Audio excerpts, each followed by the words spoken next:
because you don't have a beta key yet. It's okay, my untouchable nerds.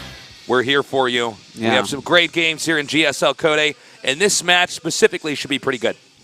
Yeah, this is actually one of my favorite matches for the entire round. I would say overall, I think it's my second favorite next to Rain Cure, which is insane because that's like a round of 4 match. What the hell?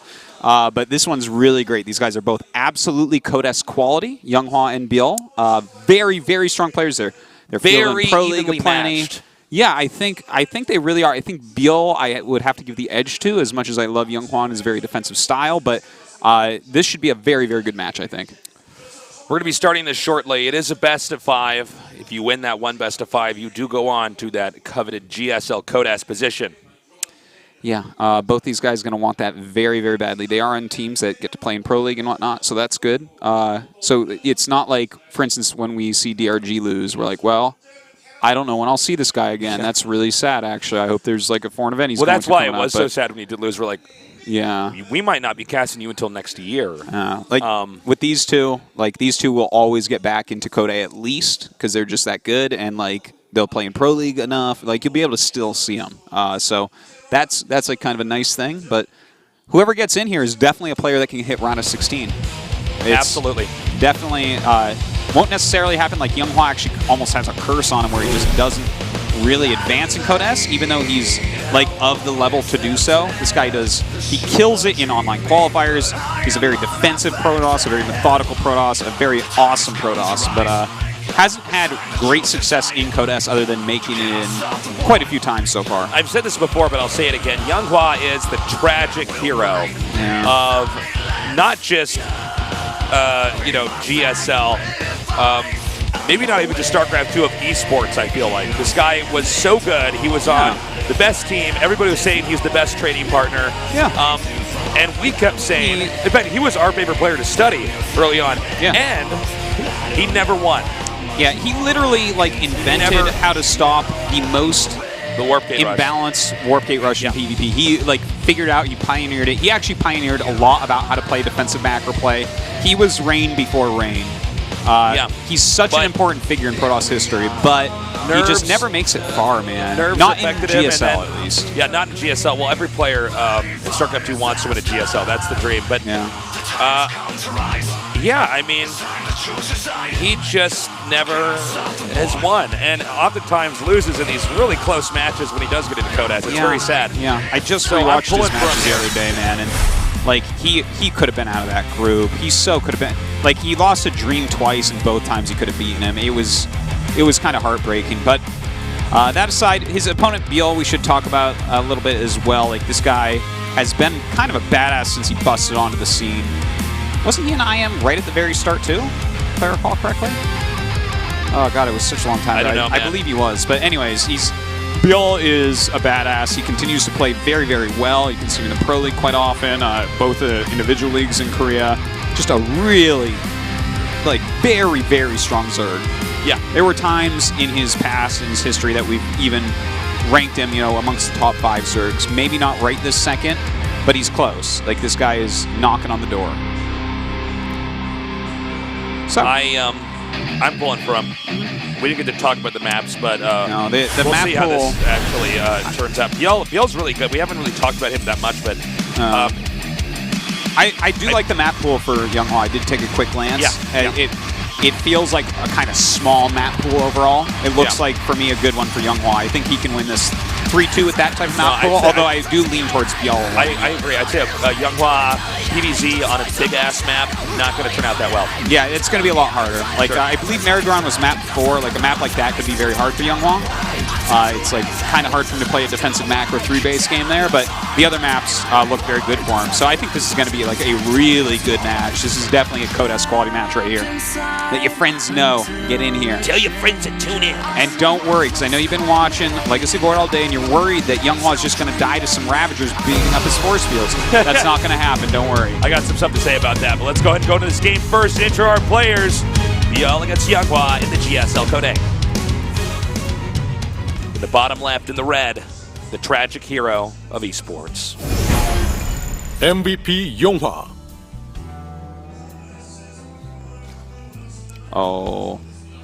The N is upside down. It's YongHwa on his What? sign. I didn't see that. Are you serious? Yeah. It's YongHwa? Oh, we got to see it. All right, in the upper right, our Zerg player. He is none other than the one, the only. CJN2's ByuL. There it is. By the way, guys, I'm curious about this. I mean, it's a good. This is a good problem to have when I'm bringing it up. But there's like too much esports going on. Hey guys, welcome down to the studio. Hey. Hope you're enjoying it Thanks here. for coming down. Hope you're enjoying the games today. Well, that last series wasn't too enjoyable. I'm sorry, but I mean, this one should be. This is a nice match. So I mean, it's a good problem to have. What I'm going to bring up, but there's like too much esports to keep up with now. Yeah, there's way too much. There's just so much. I mean, I have I got the 2 monitor setup. I was originally for a long time just a 1 monitor guy, but I got the 2 monitor setup. So I've always got some tournament playing. At my PC. Sound off, sometimes sound on, other times depends on what other game I'm playing. Whoa! All right, I'll talk about this in a second. Let me just finish this idea. But I'm curious, for those of you guys who are avid esports fans, outside of StarCraft, what is the YongHwa, for instance, for Counter-Strike or the Dota team that reminds you of YongHwa, the player or players that are just really good but keep getting a bad beat, aren't winning tournaments? Is there anything that's comparable? Tweet at me, let me know. I'm really curious. Yeah, that's an interesting question. So anyways, about this completely insane strategy. Yeah, this is like a very dangerous one to have to deal with, and like, I still haven't. I've been meaning to really put my thoughts down on paper, like on my blog or something, about gold bases in this matchup, because I think it's a completely broken thing. I think it's so Zerg favored gold bases in this matchup, but I mean, this is going to be a tough thing for him to deal with. Right now, he knows that there's a gold base. Like, the only other thing it could be is a proxy hatchery. Well, this is both, kind of. But yeah, this is. He'll figure this out rather quickly, especially as he sees that going. What if he's thinking, oh my god, 3 drone rush? Well, that's definitely 4 drones. Oh, it is 4 drones. Yeah. That one was a little bit chubby. He was a little bit longer than the other drones. No. So we have the drones coming down now. And, well, that's going to give him an economic advantage here. So now YongHwa has to decide how he wants to deal with this. There's a lot of different ways that we see Protosses try to deal with it. Long story short, I like Colossus all-ins against stuff like this. Yeah, I think it's good. Push right through the gold base, then push right up into the main. Yeah, but there's like a lot he can do, because this is far away from his opponent's base, so like a Stargate is not a terrible choice here. Sure. You can try something tricky. Like hide a pylon or something and warp in a bunch of stuff. Yeah, warp in like a bunch of zealots and just run into the main, maybe. Yeah, something like that you can try, but when they take the gold base like that, that can only point towards them getting really aggressive on you. So you have to watch out for that. And the funny mind game part of that would be if ByuL doesn't do something aggressive off that and just is like, okay, now I'm going to take my own base. He did spot that probe, by the way. So that is a big limiter on the options. Zerg's going to be hyper vigilant to make sure that there's no other probe leaving the map here. Yeah. Now we do have ByuL taking this 3rd base. That's not a big surprise. He needs another hatchery anyways, so may as well make it at the natural. Because the gold base, obviously, you're not going to spend on 2 hatches off that. But we do have Forge plus... Oh, YongHwa. Oh, my God. That's not very YongHwa. I'm so sad right now. I'm so sad. He really wanted to save that probe, and that was, like, really bad. Yeah, it's better to lose that probe than to let him see that you're going He Twilight. might actually not see this. His links might not check. He might lose 2 probes, which is probably just as bad as That's seeing true. it, I guess. True. Like, it's pretty bad either way. So that's painful, but he didn't see the tech, which is important. Also got another probe there. 3 probes. All right, well, it looks like it will be a blink-based attack coming up. And it's going to have to be an attack. It's not like he can go take a 3rd base against this, likely. If he did, I would have to be on, like, the left side. But, okay, a Robo coming up. Could just be going for, like, blink plus an Immortal push. Something like that. Yep. I like stuff like that. Like a complicated, higher tech all-in, I think is generally the right way to try to deal with this, because they just flood you with so many low-tech units. You can't just do a regular... like blink stalker attack against something like this. I'm actually a bit surprised we don't see. Excuse me. I'm a bit surprised we don't see Zergs do this more often. Yeah, I think it's actually pretty strong, even if they know you're going to do it. Yeah, I agree completely. I think that the perfectly played gold base is actually it's like not a flawed build. Oh my god. I just all right, spilled coffee all over myself. All right, I'm okay. I'm here. But it's cold coffee. Don't worry, guys. Yeah, it's cold coffee. But I didn't burn my little tasteless, my milky white tasteless eyes are still okay. They are milky white too. They are. Yeah. We went to the sauna the other day. I saw them. Yeah, you did. I saw that Tosis body as well, man. Yeah, that Tosis butt. That Tosis butt, man. What Tosis butt? That's the frog butt, man. Don't worry, frogs have our Tosis butts. So. Yeah. All right, well, he actually gets a very good scout off here. Sees the gates, sees the robo, doesn't realize that there is a Dark Shrine on the way. That's kind of a very interesting I actually did not this. expect a Dark Shrine there. Yeah. Thing is, it's not hard for his opponent to prepare for something like that. And in fact, he's making 2 Overseers, so I don't know that this is going to, the DTs are going to be able to do anything, but they might. They might. It's a little bit of a risk. Oh, he actually canceled. Oh, that's bad. He lost the Observer. That's bad, because when you're doing a timing like this, you only want to make 1 and just not lose it. Very, if he has to make another one. Robo build time and 75 gas, no thank you. Yeah, it's the rush is going to be too. Oh my God, why is this happening, YongHwa? Well, the game is over. This game is done. I don't want to be Stick a fork in this game because it's done. Yeah, I'm not going to lie about this. This is Code A. I can tell completely the truth here. That was terrible to lose that. I'm not going to polish this turd for you guys. No. This has been a very bad game here from YongHwa. Yeah. There should be no way the rush would work. He's lost too many critical units. He's also making a second Dark Shrine. Did he cancel that one? He canceled it, and now he's remaking. And, but there's been 3 critical mistakes. Letting the Zerglings in, which cost him 2 probes, and pointed towards the tech direction he was going in, even though it wasn't scouted there. Losing that Observer, which is more forgivable than the other 2, I would say, and then losing the Mothership Core at like full energy. This is like YongHwa can only be angry at himself for the way that this game is going. It's been a series of not even like blunders, just like not even on top of his game. Yeah, I mean. And this is like, what do you do from here as YongHwa? Losing the Mothership Core, not having the Time Warp is so huge. It's so huge. It was 2 Time Warps he would have had, and now it's an extra 100 gas and an extra 75 for that Observer. And, oh man. We'll see if the Dark Shrine can do something, because it's not that YongHwa can't win from here, but ByuL needs to make some sort of boo-boo.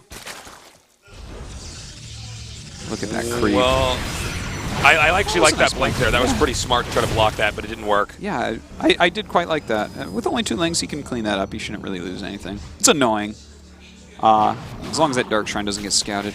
Imagine if he cancel again and start again. Yeah. Right, oh, that's cool. Oh, man.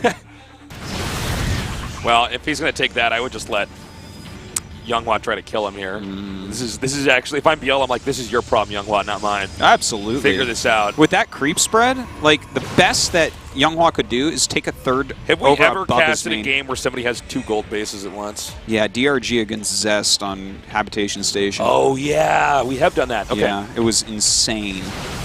It was, like, one of the best gold base games ever. Anyways, here we go. A bunch of force fields going off. That is a very scary army. He's losing a lot of units. Already an Immortal goes down. The Sentry's falling as well. Oh, this is just not looking like a YongHwa victory. Lackluster Time Warp there, too. Yeah. I mean, you can even see in the supply here, it's 186 while Zerg is just throwing his army into the Protoss. He's going to back up now. Says 200 a little bit better than 174. The DTs are doing damage, but I think that, I mean, it's almost inconsequential when you consider that the Zerg army is just going to be so insanely big. Yeah. This is, he's just so dead. There's absolutely 0 to hold this. That Zerg army is going to kill him. But you know what? YongHwa made some mistakes in this game. Definitely does deserve to lose this game because of those mistakes. Hey, man, you cannot get into Code S with a game like that, that's for sure. No, not against ByuL. I'm hoping YongHwa can play a little bit better. We said it was going to be a close series. So far, it's not looking like that. GG. You know what? ByuL came with a very good strategy that would throw anyone off in Game 1. YongHwa made some mistakes. I don't think that he's going to make those mistakes in these next games. Honestly, the way that YongHwa played that was not even like a Masters level ladder game. There was so many. I mean, seriously, you could have been low-level Masters game. I don't even really care which server, actually. And if you made mistakes like that... No, he did nothing special that game. He let the lings in, which cost him probes. His tech wasn't even scouted. He lost Mothership Core. like to nothing. There was no reason to lose it. What was the other unit that he lost? Observer. Observer. Thank you. Which is more forgivable. Sometimes you just lose an observer. They're slow. Yeah, but you run into detection for 1 second. All that combined. I mean, there's just no way to lose. Once they take that gold base, they're going to be getting such an incredible income. Yeah. Okay. You have to win with a counterattack. You have to execute perfectly against gold base play. Like you really do, and even then, I'm not even sure if that's enough. Those gold bases can be very hard to deal with. But you know what? That game's over. YongHwa just needs to start fresh. Yep. He's lost so many games over the years that I don't think that's really going to affect him. Hope not. You know, he's got 4 games now that he's got to win 3 out of. That's not the steepest hill to climb. ByuL is a very tough opponent, though. I would say definitely wants to take this game. Like, if he's going to lose another map, it needs to be merry-go-round. Well, the map is now loaded up. Good luck, YongHwa. ByuL right now with a 1-0 lead. In the upper left, in the red, our Protoss player. MVP YongHwa.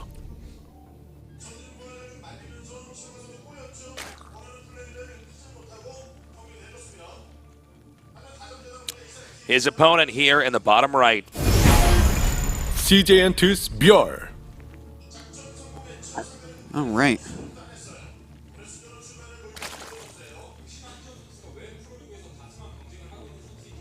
So, how you doing, Tasteless? Already McToasted bread.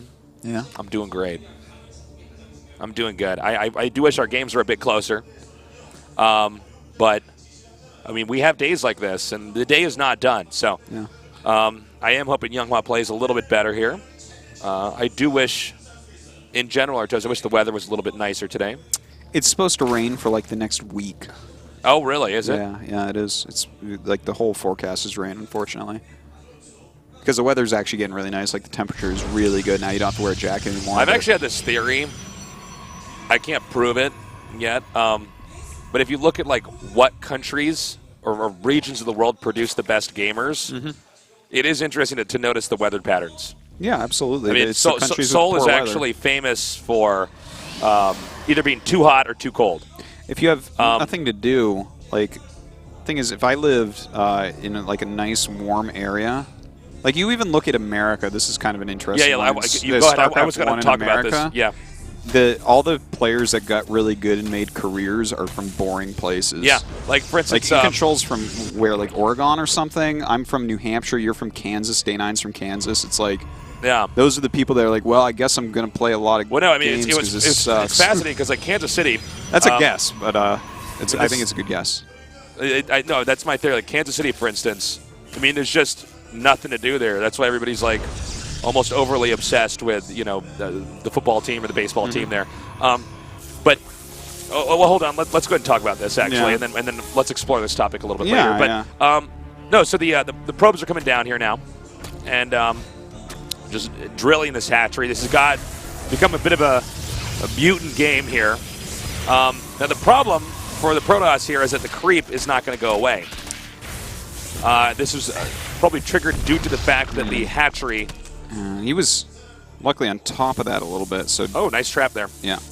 Oh, and it looks like that probably will end up going down. Just needs to keep one on it. Oh my God, this is just not going to die. All right, so that was actually kind of cool. It was like the double pylon block and then the hatchery block and lots of blocking going on here. Yep. So, but at the end of the day, it's going to normalize quite a bit from here.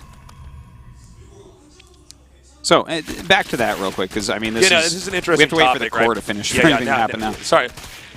We had to highlight that moment and see what happened. But no, it is a fascinating thing. For instance, okay, so I grew up in Kansas City. I moved around a lot when I was much younger, but I spent the core of my youth in Kansas City, right? Now, Kansas City actually has a ton of great gamers from there. Yeah. I mean, I'm not even just talking about like myself here. My younger brother, I'm sure if you guys are watching, you know who Day9 is. Fatality was 10 minutes from my house. Yeah. We had the best Halo player in the USA for a while. Now, like, why is that? Because essentially there's nothing to do in Kansas City by comparison. I think that's a big part of it. I do think so. And if you look at it, because it's like a big enough concentration of people, right? Mm-hmm. Like, I mean, for instance, it's like you're like out on a farm, right? You have enough people around that play games. Yeah. They can communicate, but there's not as much to do. Because I went to college in Colorado. I get to Colorado, and everybody was horrible at games. Yeah. I was in Denver. I mean, but then again, what is there in Denver? You can ski, you can snowboard, you can hike, and so therefore people that pick up hobbies, I think, are just less likely to go into gaming to as hard of a core degree. That's not to say that you can't get a good gamer out of there, but it just seems like when you look at it, same for you, Artosis, you're from New Hampshire. Yeah. And there were actually there were some other players who were pretty decent just right around your area too. Yeah, New England had a few that were pretty good. And it's a fascinating thing. And I mean, so amazing city, I love it, but it's not like we got, a beautiful beach here. I think the thing you're looking for is that proportionally, the amount of good gamers that come out of these low population, boring areas is higher than it should be compared to more exciting areas that have higher populations. Yeah. I think that's what you're looking for. And that was going. I'm just going to bring this back to the weather thing, for instance, because Seoul's a great city. There's tons. But it's not an outdoory city compared to San Francisco, for instance. Yeah. If you look at the best gamers from around the world as well, you always have to think of South Korea, that has bad weather generally. Yep. And you have to think of, by the way, that's a very, very quick third base there from YongHwa. Yeah. Considering what's happened this game, but it works out totally based on what ByuL is doing here, which is just the 3-base layer. But anyways, some of the top countries, right, is like South Korea, Sweden, Poland, Russia.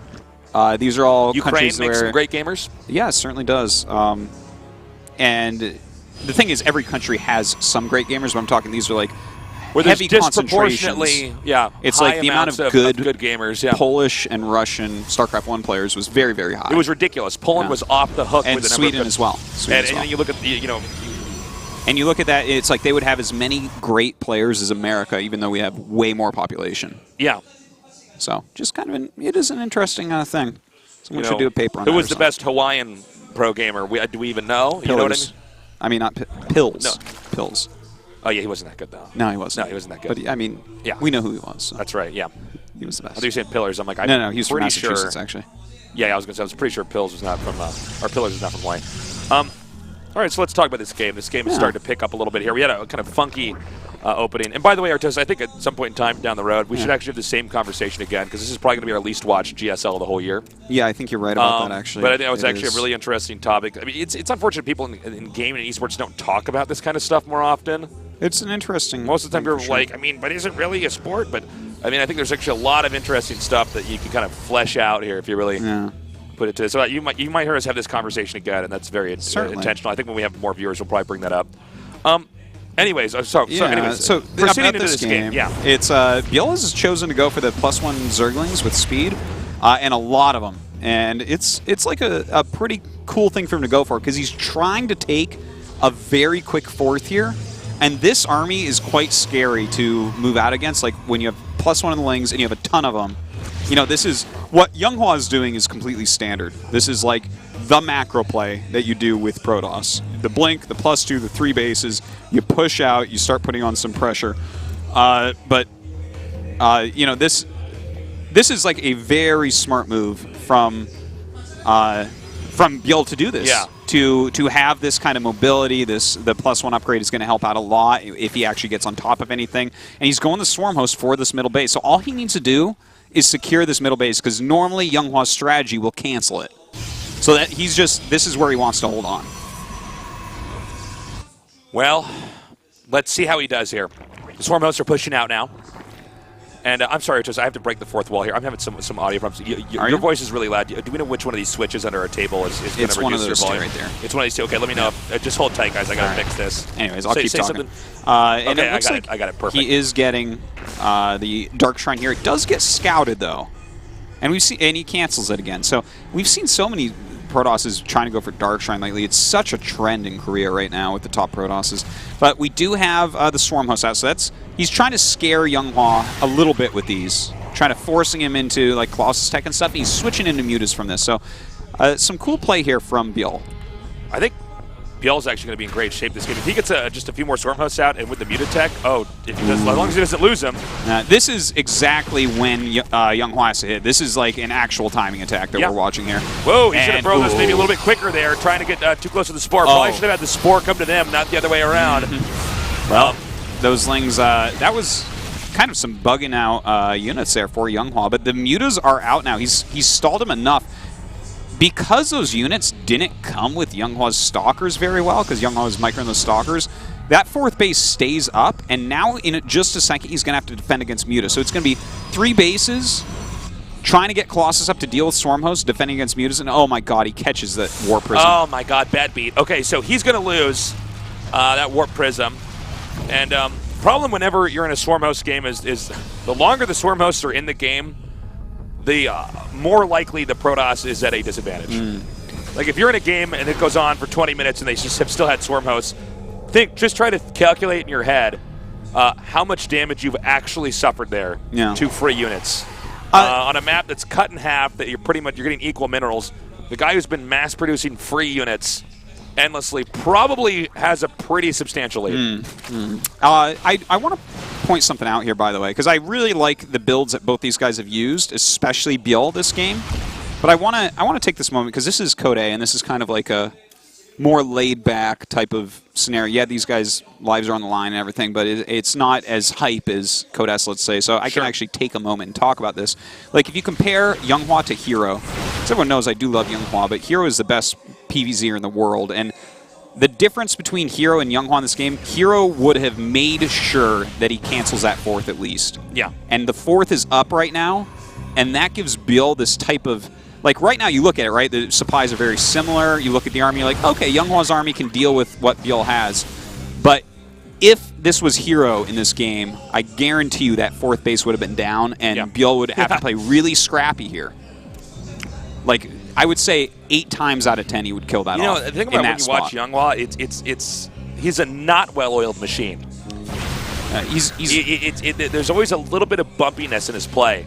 A little bit of hiccups here and there. Engagements oftentimes don't go the way that they ought to. Yeah. I guess he's still having a little bit of that here. I think part of that could be like the predictability part of it. But look at this. He's actually hitting. Oh, this is very nice. Hitting right before these spines. We do have the Locust coming up, but he is hitting with a very strong army, and he is probably going to be able to just take out this base. So it's a little bit later than what he would have liked, but this is really important that he gets it. All right, well, he's got enough mutas, though.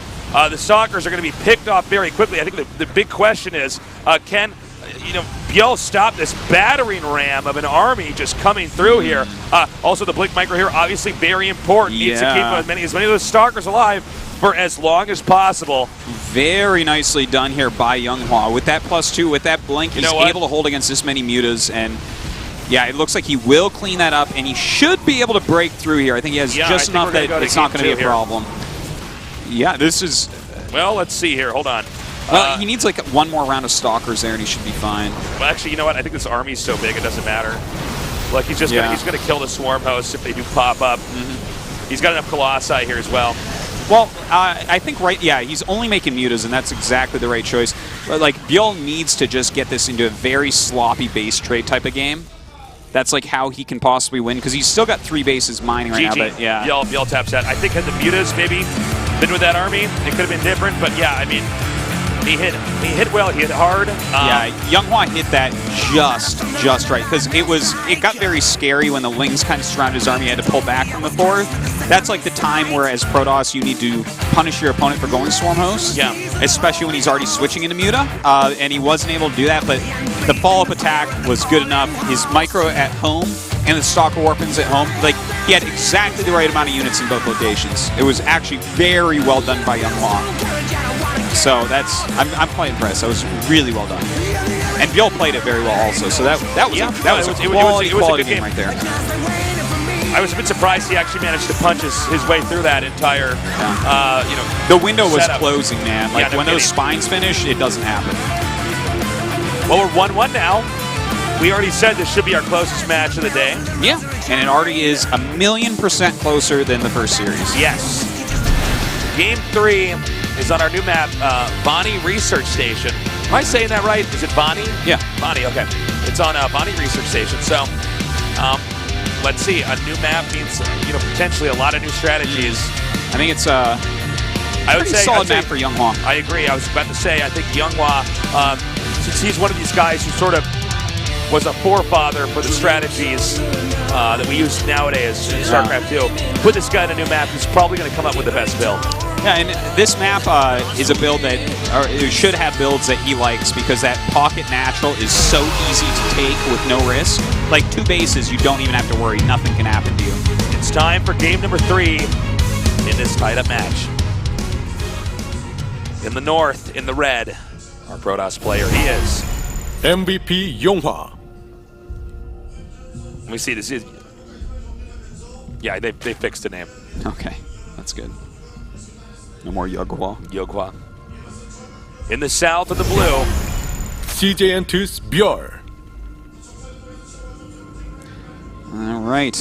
ByuL's name's still looking good. ByuL's name is good. So, yeah, this, I do like the map for YongHwa here. But that isn't to say that it can't be good for Zerg as well. Like, Swarmhost can be very, very nice on this map. No doubt. But YongHwa should be able to get into a nice 3-base scenario, which is exactly where he wants to be. So, let's talk about a little bit of Legacy of the Void and Let's do it. Zerg. What is the name of the unit that crushes the force fields? Ravager? Ravager, thank you. Yeah. We're actually really bad about this, by the way. When StarCraft 2 came out, we already had our own little names for all the units. I keep on forgetting the The Disruptor's Sentry was name. the force fielder. The Disruptor I just call like the orb thingy that blows everything up. Yeah. In my mind, that's what it is. But that orb thingy that blows everything up, by the way, one-shots all Zerg ground except the Ultra. Yeah, it's like, it's pretty good. It's kind of silly. Like, if you have like 2 of those and 2 Colossus, you literally can't lose a ground battle. You can't. It can't happen, no matter what.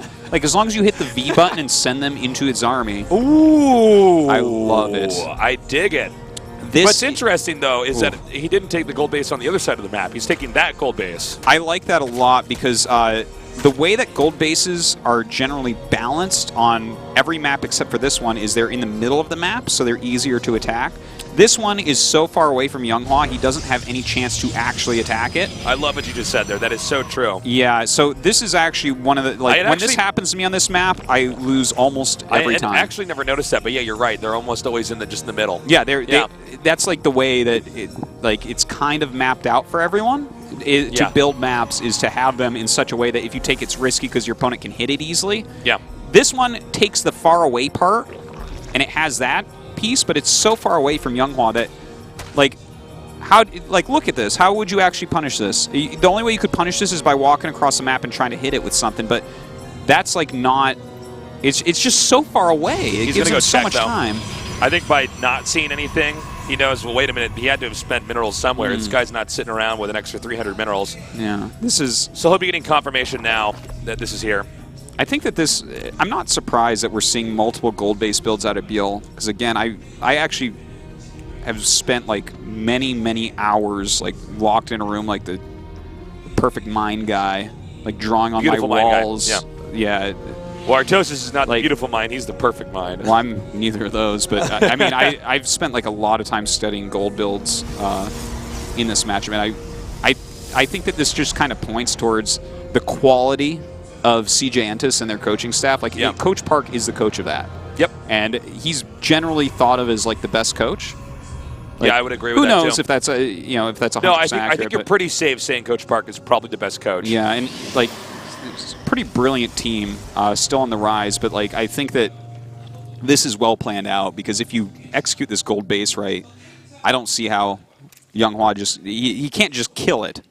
Shouldn't be able to just kill it. You should be able to have more than enough units in this wide open terrain to be able to hold on against anything. So I think that this is like, what a beautifully planned series from ByuL. All 3 games, I completely appreciate the strategy he's chosen. Completely appreciate it. Yeah, he's definitely well prepared. I think also you have to keep in mind that for the player specifically, YongHwa, he's very good at preparing. Now, what happens when you're taking a gold-based Zerg like this? Well, now you're playing by the Zerg's rules. It might not matter what you thought this game was going to look like. Everything is different now. So this is a smart move here, too. Because that's a really good point, Tasteless. Like that, I actually can't even underscore enough how important it is. Like, everyone comes in with a plan. Even sometimes the plan just to react. Like Rain does that sometimes, YongHwa does that sometimes. But like, to put the game completely into a different area where they're like, oh, And of course, they could have thought, what if he takes a gold base? But that isn't as prepared as everything else. No. He's definitely not mostly prepared for a gold base and maybe prepared for a normal game. I mean, this is why, way back in the early days in Brood War, why did everybody choose Hydra in a tournament? Yeah. Because you put it into the game you want to play, not the game they want to play. I'm like, I don't care if he's going to macro. I'm going to actually make gateways in his base or take his gas or, I mean, one of the millions of things that Protoss can do to punish Terran. And that's the way you want to do it. Yeah. YongHwa is actually just going right into a very quick third with this Oracle, so this is like a very normal build he's going with. I want to see if he gets Twilight from here. I think if he gets Twilight, then ByuL will be able to run him over. Well, you know, I don't know if going for Oracle is actually good if they go for the gold base. What do you think? I think it's bad. Yeah, I think it's bad too because it's like the only time I've liked it is when Terminator did it on Overgrowth because it gave vision to his stalkers to hit the drones. Yeah, I liked that a lot because it also followed up a cannon rush. But when you think about it, it's like, okay, like can the Oracle do anything better if it's a gold base? No. You're going to kill some drones, maybe, and then if you kill those drones, who cares? The Zerg has a gold base. They're getting so many more minerals. They don't care about that. And it means that your ground push is going to be later. So I'm not feeling this one for YongHwa. I am not feeling it at all. In fact, he's making a Void Ray right now against someone who's going Hydra. Almost has, well, will have +1 missile attacks by the time any attack hits. Like, if he just goes Hydra Ling from here and you've spent money on an Oracle and a Void Ray, and you've gone 3 bases against a quick gold, how in the hell are you going to have enough units to hold on? In fact, 2 more Stargates. He's going Sky Toss here. Very interesting. It's interesting, but I don't think this is the way to do it. Maybe I'm wrong. YongHwa's pretty brainy, so Overlord even. I'm happy to be proven wrong here, but I mean, Sky Toss against a gold base. If I'm Zerg, I just take a 4th. Yeah, well, I think he can not only just take a 4th, but if he just makes a bunch of Hydras, like I guess gas. Oh, okay. You know what? There is. I can argue some intelligence from YongHwa's build because gold bases don't give you quicker gas. We don't use gold geysers on any map in StarCraft right now. So, like, if you can hold against a 3-base Zerg, unless he were adding queens nonstop here, which you would have to know about this tech to even consider, and then might not do still because that's not common. The gas is a limiting factor. So this actually there's some intelligence. I kind of like it in a certain way. Well, he's coming up here now with these Hydras. I like the hold position there. Yeah, that's really good. Pretty cool. So he's going to go right up into here, and now he can actually start hitting these. Man. Oh, that's bad. Yeah, he can Zergling's in that mineral line. Oh, God, he's having to use lifts even. I'm actually, well, I don't know. I guess he's a little bit reluctant because of that force field there. You know what? He is going to clean this. He's got 8. He's about to have 11 Phoenixes. Like, he will fly in here and kill all these. Not quite yet, but very soon. And all right, here he goes. He is going to start lifting. Doesn't? Oh, the Zergling's actually buying a lot of times. All of them, I think. Well, he's picking them off these moments with the Phoenixes where it's like you actually pick up everything first and let your small ground army kill it. Like that's the way to do it. Well, you know, he did a good enough job cleaning it. He did. That was actually. Wow, that's a new thing I have to consider as a possible counter against something like this. Because really, with the gas being the limiting factor, it's like you're playing against regular 3-base instead of a gold in there. Very interesting stuff here from YongHwa. Hydra's all gathering up here. Well, you know, YongHwa did weather the storm there. I just don't know about the Sky Toss, man. I just feel like this map especially, it's going to be horrible on, right? You would think. Look at this map, guys. Look at the middle of the map. This giant, flat plain. Sky Toss is generally good when there's cavities on the map that ground units can't get to, so you can kind of maneuver around. This is like... Well, it looks... God, yeah, he's making some more voids. I was going to say, he's adding so many gates, he might just switch out, just like go Sky for a little bit and then switch it up. But he's still making the voids. I think it's okay to have a certain amount of voids. And, like, the thing is, I like YongHwa's position actually quite a bit. There's, like, really cool things about it. That's still a very scary army, of course. But, yeah, I don't know. I just don't know. Learning some things. Yeah, this I game. mean, I think this is like kind of a cool experiment. Like, Yeah. let's see where this game goes. I just look at this and I'm thinking, like, of all builds doable, this would be like the first one we would throw out, right? I definitely if you and I wouldn't had have to make a chosen build this. on this map, we would look at the map and immediately say, well, you probably Absolutely. not go Sky Toss, right? Definitely would throw that out. Yeah, it would be more like boy. Deadwing or something for Sky Toss. Yeah, sure, Deadwing, something like that. But I guess, you know, the open ground, if you're going to go like Sky plus Charge, could be all right. Well, here we go. This is a lot of Hydras in there. He's down to just 7 Phoenixes.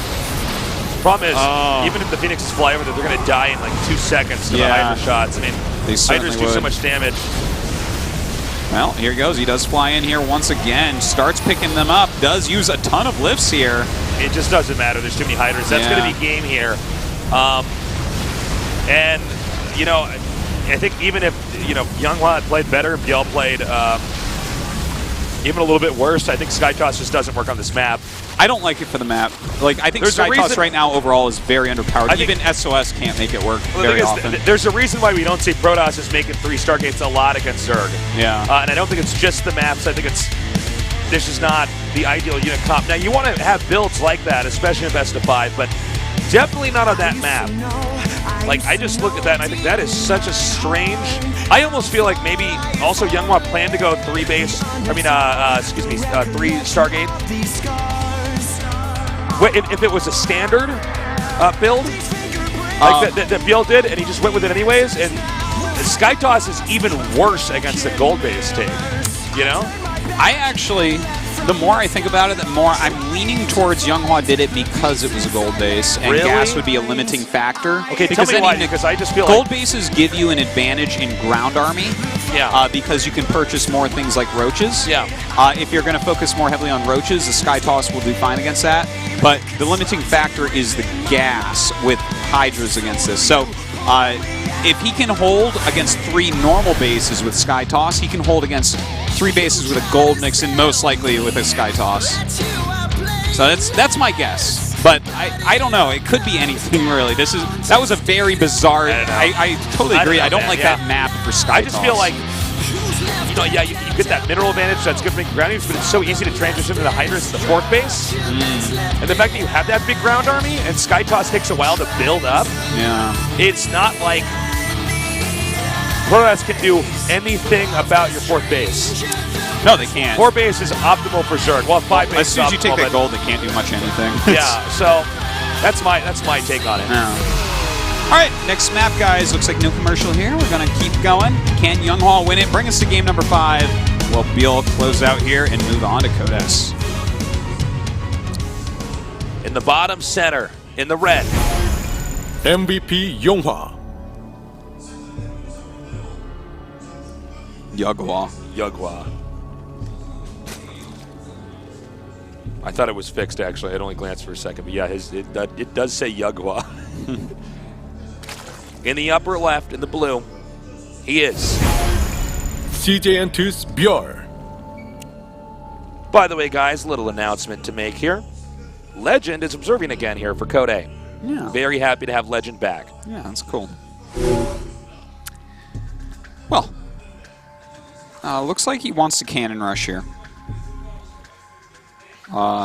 Doesn't necessarily need to be that, but I think that's when you scout off that probe, normally that's what it is. Another announcement I like to make, if I may, as you told me to say before Artosis, you know, just tweet at Artosis, you know, hashtag Save the Kids. If he gets 100 tweets, he's going to donate $10,000 to the Red Cross. So, oh boy! I know. Oh boy! You know what? I saw this tweet that Ricky Gervais did. Yeah. And he says, "If no one retweets this, I'll donate $1 million to charity." It's so funny. Did it get retweeted? Yeah, it was like hundreds of retweets. It's so funny. The first person who did that's evil. I want to do that. I'm not even joking. I want to make a tweet like that. Yeah, the internet just couldn't. Then nobody starts retweeting. Like calling the phone. I'm like, Dan, you need to do. I would never. You need to retweet. You would make this. an account to retweet it. That's how you'd get out of it. That's a backup. That's the way to do it. That's a good tweet. That's though. a good tweet, man. Yeah.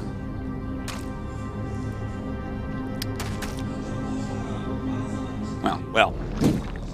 All right, it's a quicker Nexus than Hatchery, so that's pretty cool.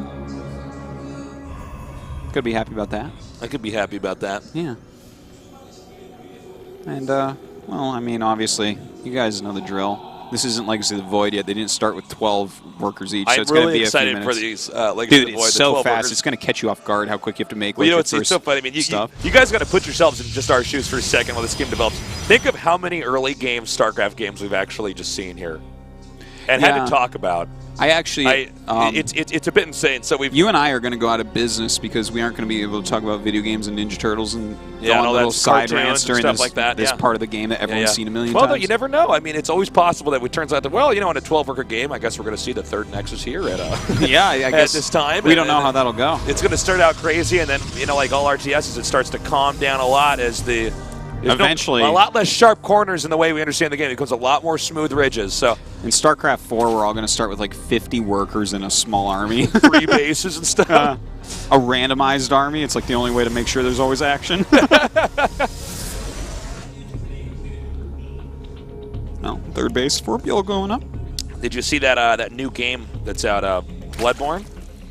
I saw that it was out. Oh, it looks so good, man. I might buy a PS4 actually for it. Is it only on PS4?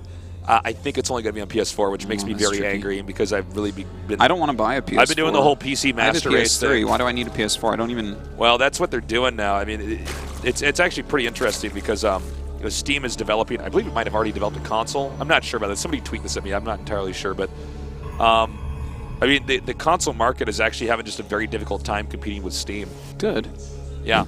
Yeah, well, I mean, yeah, absolutely. Eat that, Halo kids. I remember when it was actually, like, killing PC gaming a while back. Well, like, what happened like was... 4 or 5 years ago. With a program like Steam, which is probably the greatest thing to happen to gaming since the internet, you know, like, where it's just like, well, all my games are just here now. Yeah. And I can just really cool. I can plug a controller right into my PC. It works right just like a console. Because I know that what Sony's doing is they did this to actually beat Sega in the console wars, but they just started buying the rights to all the major franchise games, and that's why Metal Gear series on PlayStation. I think Bloodborne is from the Demon Souls guys, and then there's what is that game? The guy that made Shadow of the Colossus is making something. I can't remember what it is, but that's what they're trying to do now is just get a game and you can only have it on that because it's really tough to compete with the PC now. Yeah. Especially since... I would imagine. The PC games are just better. The controls... Like, you can't take any, like, analog controller. I think that's what you call it, right? Like, the thing you would use on a PlayStation. An analog controller, yeah. You cannot compare that to a keyboard and mouse. Oh, an Oracle all-in, tasteless. So he's going Oracle into many, many gateways. And we'll have to see how well that works once he comes out. Yeah. Well, Roachborn is on the way. Speed just started. That's a little bit slow, though. Does he already have a pylon? It looks like does not have one yet. I think that's a probe going up the right side of the map. See how many drones he can actually get here. Forcing those spores as well. Wow, this is actually going quite well for YongHwa so far. 6 drones killed, lost mining time, spores going up. ByuL does not know about what's going on. He's still droning. Yeah, no, this is looking very much like YongHwa can take this game. Look at all those drones that ByuL is making. He thinks that this is just plain old YongHwa going Oracle into a third base. Not so much. He thinks it's old Hwa, but this is really YongHwa. YongHwa. All right, so he is making some Lings, but Lings are not the counter here. There are a lot of stalkers. YongHwa is just going to roll this third. I think, yeah. There's no way he can hold this third base. He doesn't even know this is coming yet. This is going to completely blindside him. He's coming down here now. Yeah. And this is, well, that's going to be able to bust right through. Good choice of YongHwa to switch it up on this map. ByuL was, like, he was caught off guard a little bit more than maybe he should have. You know, this, if there was a map that YongHwa was going to cheese on, it would have been this one. Oh, man, 3 Oracles going to clean that. Well, this is just too much. He can actually park the Oracles, yeah, like right over here. And that way, there's no way to get reinforcements down here. In fact, he's going to just massacre these drones on the way back over here. Yeah, that's really good he didn't turn off those Oracles. That is a lot of drone kills right there. He will lose his third base. A lot of roaches on the way. I believe he can actually just push right into the the main here. I don't think this is one where you retract and take a third base. No, agreed. I think you actually just go kill him. His tech actually isn't even any good, so he definitely wants to kill him right now. All he has is gateway units with no sentries, so this is the time, this is the place for YongHwa to clean this game up. All right, he's coming down here now. And that is a lot of Stalkers, man. And look at this. The Oracle's coming from the top here. Try and take out that Queen. Looks like he will lose one Oracle. But he gets the Queen. Nice snipe. Oh, another Oracle does end up going down, but 19 Stalkers against 10 Roaches. I think we all know how that ends. Don't spoil it for me. Well, if those Roaches turn into Ravagers, it might be different. It might be different. All right, this is where you start to one-shot the Roaches. Cool, so we're going to go to Game 5 here. Excellent. And, you know, that's going to be very exciting, actually, Game 5. Game 5 was on Expedition Lost, I believe, which is kind of like a smaller map, but the third base can be a little bit hard to hold against like a heavy Roach Hydra type army. So it should make a very interesting game between these two. Well, I gotta say, YongHwa definitely went with the right build this time around. Let's see what ByuL does. ByuL's actually been the one who's been a little bit outside the box here. Yeah, he has been. YongHwa is almost always by the book. Good to see him mix in this all in. He has been mixing up his builds more and more as we move forward in the future. You can't always play defensive macro. Unless it doesn't matter how good you are, like Rhodosis. You can see, though, a little bit of tension here with YongHwa. He does badly want to get back into Code S and try to get that first place. I don't believe we're ever going to see YongHwa win a Code S, but wouldn't that be a crazy story? It would be like the craziest finals ever. That would be... You know what YongHwa is? He's like a Kanata. Yeah, he is. He really is. Kanata from Brood War. Yeah, for those of you who know... That was like always Kanata ranked is the one commentator. on iCup. Like every time a Terran Rank won... one on Game I, too. Every time a Terran won on GameNet Star League or NBC Star League, they would, in a TBT, they would thank Kanata for the practice. Yeah, like the guy just never... He was on God TV, mode. he had severe anxiety problems. Yeah. Which is funny because he's a commentator now. Yeah, that's funny. He couldn't do it. Actually, no, I used to have a lot of anxiety problems in tournaments, too. I'm a commentator now. Oh, I guess that's true, actually. Yeah, you did. I think it's that I actually cared so much about the but your anxiety was caused by wanting my autograph, so I mean that's... Oh my God, that's please sign my mouse the Turtle Terran over there. There he is. Oh man. Well, Expedition Lost. Our other new map here is where the score is going to be settled between these two guys. Yeah, kind of a cool map. I enjoy it. And that game is loaded up. There's no turning back. It's all going to come down to what they do now here. In the upper right, in the red, he is. MVP YongHwa.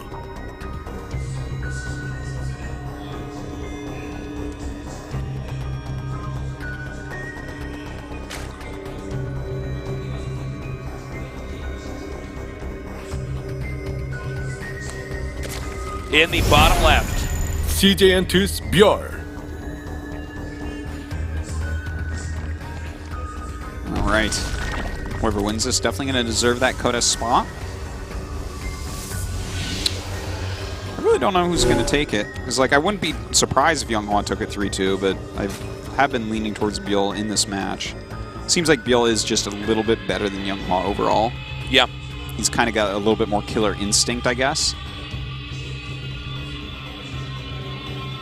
Well, let's see, the drone's coming up now. It's a little probe scout here. Kind of interesting to go pile in the main probe scout. Yeah, I was actually just looking at that and being like, Yeah, we don't see that too often. So sometimes you see like gateway into the probe scout. Good question. Do you feel like part of YongHwa's lack of success has been that can you think of a single game where he actually cheesed? Yeah, sometimes. It's not like... I can't even have one that's coming to my mind right now. Well, my favorite YongHwa games, he doesn't cheese them. But, like, for instance, that last game was definitely a cheese. That was a very aggressive build. It didn't have a follow-up. So that one would have to count, you know? But, yeah, he's definitely always erred on the side of, you know, the defense, the countering the builds and whatnot. Which is, you know, that's why he's so good, too. Because, you know, he gets through, like, a lot more online qualifiers and stuff like that. He's always up at the top of those. Yeah. Like, really super often. Ooh, good Good spot, though. Nice block. Yeah. Nice. Okay, got the evolution chamber off over there. That's annoying. But yeah, this game's already become just a complete great game. Like, Well, this is a good thing to do against YongHwa because the best follow-ups oftentimes against... Oh, God. No! You fell right into his trap. He took a gold base again. This may is as well. But this is like the type of way to deal with a player like YongHwa as well. Like, he's off a little bit here. You know, some of the best players in situations like this, like Hero or Parting, will like transition into a really nice sharp attack or something and like kind of feel it out. It's a little bit harder, I think, for a player like YongHwa to feel this out correctly because he wants to get into a macro game, and this is like all of the timings are off. Everything is a little bit skewed from where it should be. You have to kind of reassess the situation, where you're at, where your opponent's at, and exactly what type of timing attack will work. Because in a straight-up macro game, YongHwa will always know if he's going to win with certain attacks. Well, now we're going to have to see YongHwa really think on his feet here. He's I feel like this is a game that is probably not where YongHwa plays his best. Yeah, definitely. But we don't know. We haven't seen YongHwa in a little while, so maybe he's altered his style. He's like still evolving as a player. He's not, you know, as cut and dry as sometimes you make it sound. It's kind of like that's his storyline, is that he's such a defensive macro type of guy. Narrative, But he has more depth to him than that. Just as Rain does. Rain cheeses from time to time as well. You know, and sometimes life plays a macro game.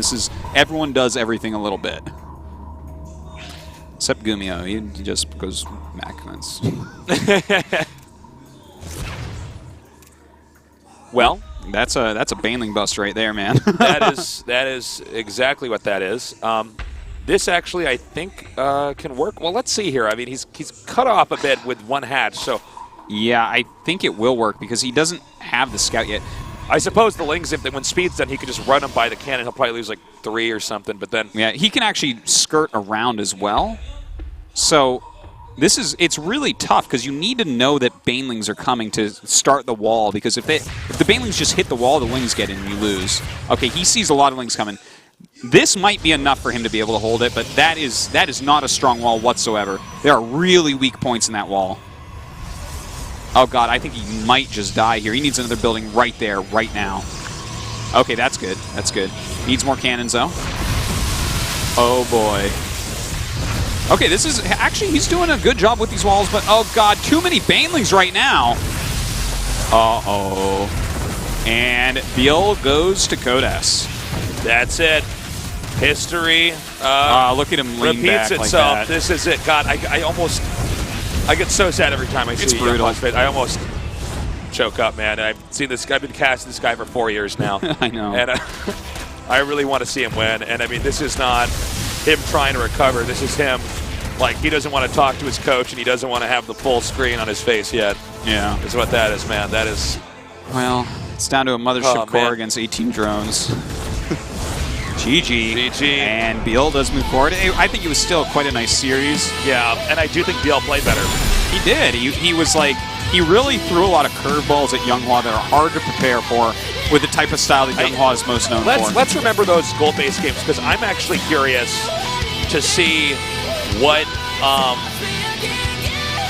he would have to do. I'll straight bet you right now, ByuL and Code S, he hits a Protoss on some of these maps, he'll use gold-based builds again. I think that ByuL knows. He knows the secret that gold bases are ridiculous to deal with. I'm wondering if he's going to keep using gold-based builds. Yeah, I think he will. You think so? I think against Protoss, he will continue it. Cool. I would actually love for that to be like, at least for especially a little bit, kind of like we had at the very beginning of Wings of Liberty. Yeah. That period where it's like, well, what you do is you float to the gold base on Metalopolis, you know? Sure. That was a period where I was like, well, no, that's the way to play the game. Mm-hmm. All right, guys, great series, sad ending. Well, I mean, ByuL is such a great player, too.